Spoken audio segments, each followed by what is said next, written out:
नमस्कार मित्रों, मैं अवन जी देवता हिंदू संगठन का संस्थापक, अवन जी देवता हिंदू संगठन का संस्थापक और योग मास्टर।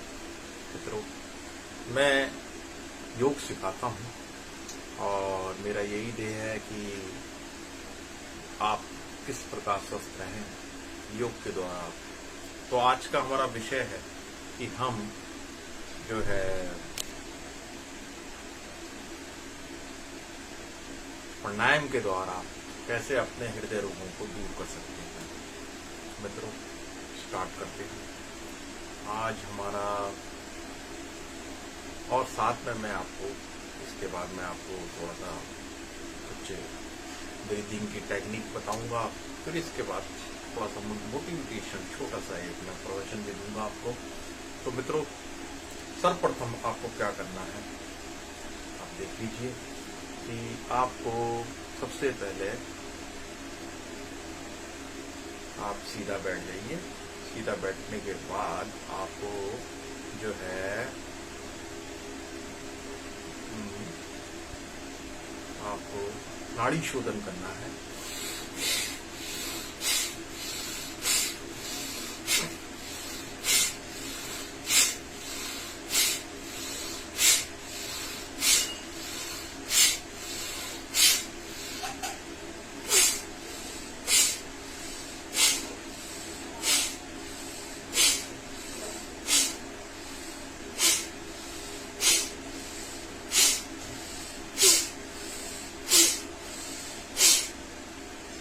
ये नाड़ी शोधन हो गया।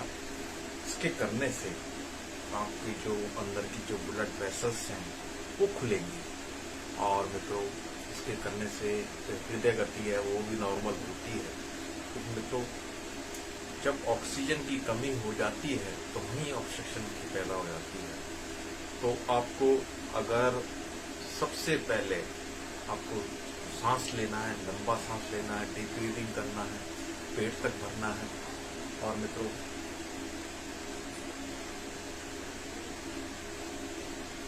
और आपको इससे लेना है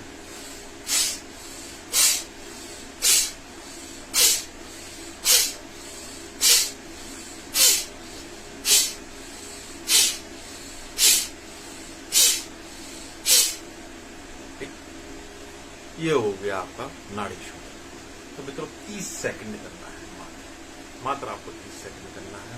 और इसके करने से क्या है कि आपको बहुत फायदा होगा और जो है हृदय से संबंधित जितने भी रोग हैं वो दूर हो जाएंगे। और फिर दूसरी क्रिया बता रहे हैं हम आपको कि आपको अनुलोम विलोम करना है।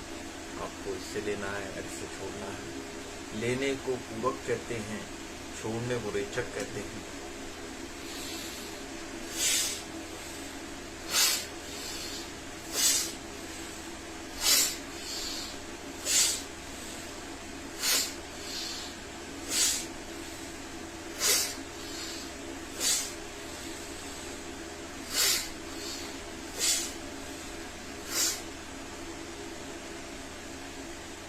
तो आपने देखा, इसको आपको 30 सेकंड करना है और इसके बाद एक कपालभाति करना है आपने।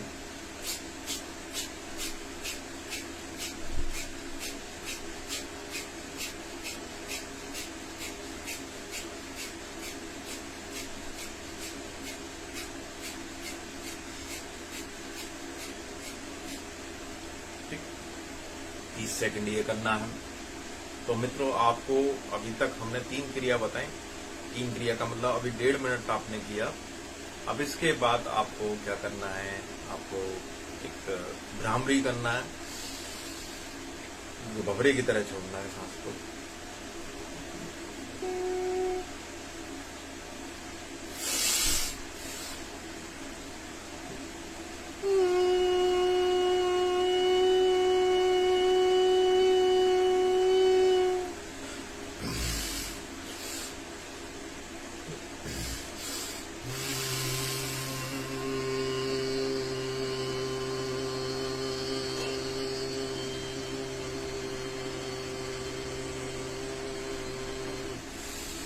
अब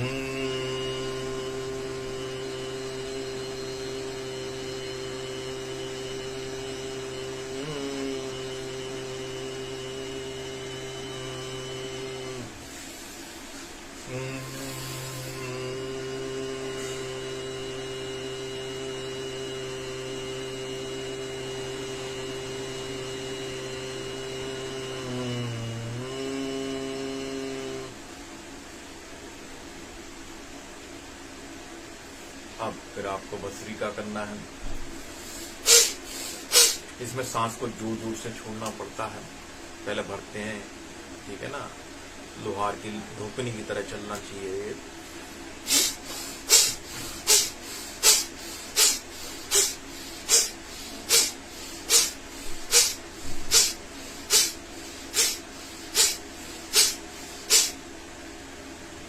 ये 30 सेकंड करना है आपने।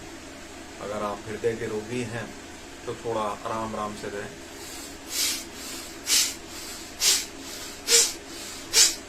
तो मित्रों, ये 4 क्रिया करनी है आपने, दिन में 3 बार करनी है।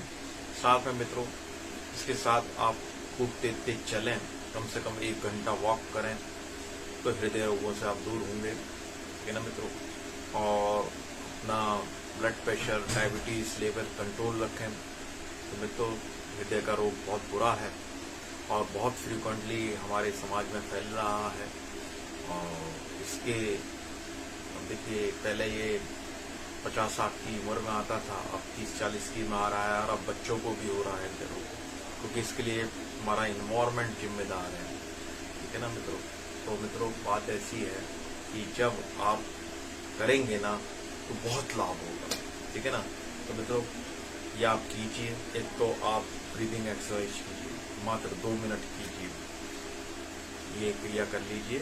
पहले आप जो है नाड़ी शोधन कीजिए, फिर आप अनुलोम विलोम कीजिए, फिर आप जो है कपाल भारती कीजिए, फिर आप भ्रामरी कीजिए, फिर उसके बाद जो है आप भस्त्रिका कीजिए। तो ये आपके कम से कम 2-2.5 मिनट का आपका हो जाएगा। तो उसमें अगर आप करते हैं तो इतने से भी फर्क पड़ेगा, ठीक है ना। मैं ये नहीं कह रहा कि बहुत देर तक करना है, आप थोड़ा भी करेंगे तो भी उससे फायदा होगा।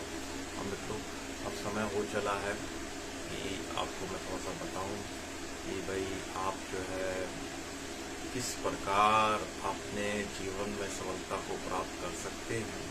देखिए मित्रों, हमारे अंदर 7 चक्र होते हैं, मूलाधार, षष्ठांग, मणिपुर, अनाहत, विशुद्धि, आज्ञा, सहस्त्रार, और कुंडली शक्ति पेट के अंदर पड़ी हुई होती है। लेकिन ये सुस्त अवस्था में होती है, सोई हुई होती है, और इसे एक्टिवेट करने के लिए हमें प्रयास करना पड़ता है, हमें जो है योग करना पड़ता है, तब ये एक्टिवेट होती है। तो मित्रों, जब तक ये एक्टिव नहीं होगी तब तक आपको बड़ी सफलताएं नहीं मिलेंगी, क्योंकि ऊपर जब तक दिमाग को फुल सप्लाई नहीं मिलेगी तब तक आपके काम नहीं बनेंगे। दूसरी बात इससे ये भी है कि जब कुंडली शक्ति जागृत होती है तो सिद्धियां भी आती हैं, और आपके जो 9 ग्रह हैं वो भी अपने अच्छे उच्च लेवल पर पहुंच जाते हैं। तो मित्रों, सबसे पहले हमें यही प्रयास करना चाहिए कि ये जो हमारी 7 चक्र हैं वो किसी प्रकार हमारे जागृत हो जाएं, और गुरु कृपा से ही जागृत होते हैं ये।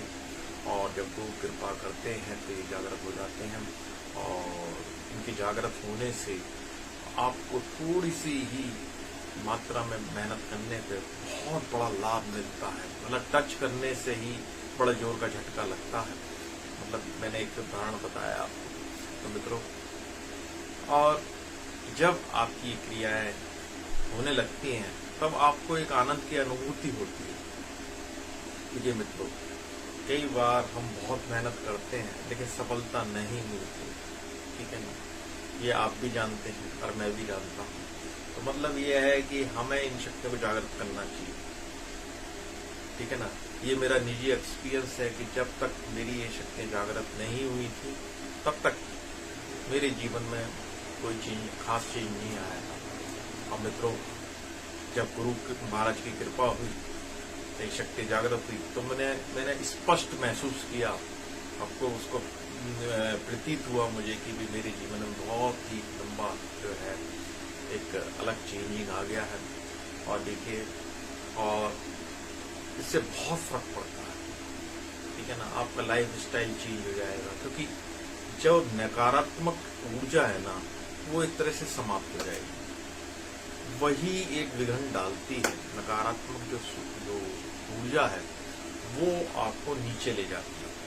जब नीचे ले जाती है तो उससे क्या होता है कि आप तरक्की करते करते मार्ग में ना अवरोध महसूस करते हैं, आप परेशान हो जाते हैं।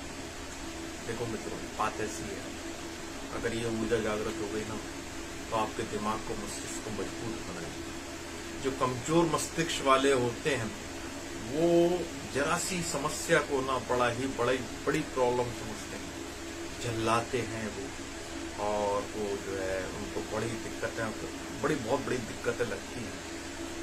और अब जो औसत दिमाग वाले होते हैं वो जो होते हैं वो एक प्रॉब्लम को एक चैलेंज की तरह लेते हैं।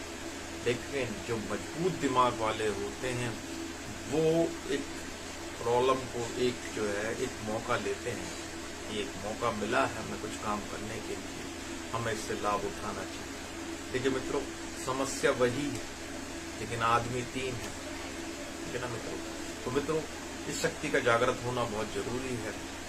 और इसको कैसे जागृत किया जाए, ये कैसे किया जाए, ये बड़ा लंबा प्रोसेस है, क्योंकि अगर आप खुद करेंगे तो इसमें वर्षों लग सकते हैं। लेकिन गुरु कृपा से, गुरु की कृपा हो तो आपको सेकंडों में ये जागृत हो जाती है। और फिर को हल्का सा अभ्यास करना पड़ता है और आपके अंदर से एक आनंद का जो है ऊर्जा उठती है। तो मित्रों, कहने का मतलब यही है कि आप जो है आप पहले योग कीजिए, अपने को स्वस्थ बनाइए, और हो सके तो मेरे वीडियो को जो है लाइक कीजिए, शेयर कीजिए, मेरे चैनल को सब्सक्राइब कीजिए। नमस्कार।